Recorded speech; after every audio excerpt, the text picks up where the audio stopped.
இப்போ இந்த சில்லி இட்லி செய்ய போகிறோம். அதுக்கு வானலில் எண்ணெய் ஊற்றிருக்கேன். இந்த கடுகு போடுறோம், வெங்காயம் போடுறோம். வெங்காயம் நல்லா வதங்கினதும் தக்காளி போடணும்.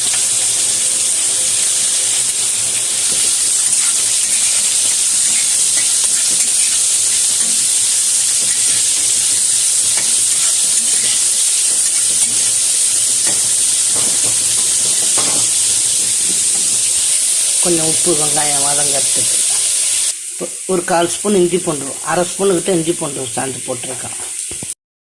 1/2 ஸ்பூன் இஞ்சி பூண்டு சாந்து போட்டிருக்கேன்.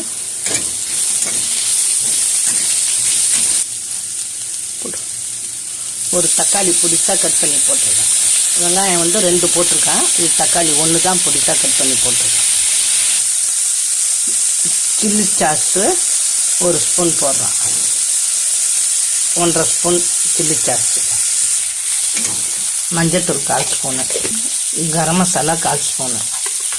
இதில் ஒரு 1/4 டம்ளர் தண்ணி ஊற்றுறேன். கருவேப்பிலை ஒரு கொத்து போட்டுருக்கேன். ஒரு 8 இட்லி கட் பண்ணி அதில் சேர்க்குறேன்.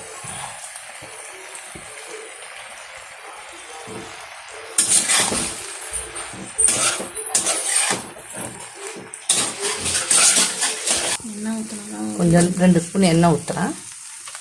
இதில் ஒரு 3 நிமிஷம் மூடி போட்டு வச்சிடலாம். பாருங்கள், சில்லி இட்லி ரெடி ஆகிட்டு. அது இப்போ தொட்டுக்கலாம், இதுக்கு எதுவும் தேவையில்லை. அப்படி வேணும்னா நம்ம தக்காளி சாஸு மைனஸ் வச்சு இப்படி சாப்பிட்லாம். மயோனஸோ இல்லைன்னா தக்காளி சாஸு எது வேணாலும் வச்சு சாப்பிட்லாம். பாருங்கள், நீங்களும் இது மாதிரி செஞ்சு பாருங்கள். சப்ஸ்கிரைப் பண்ணுங்கள், லைக் பண்ணுங்கள், ஷேர் பண்ணுங்கள். தேங்க்யூ.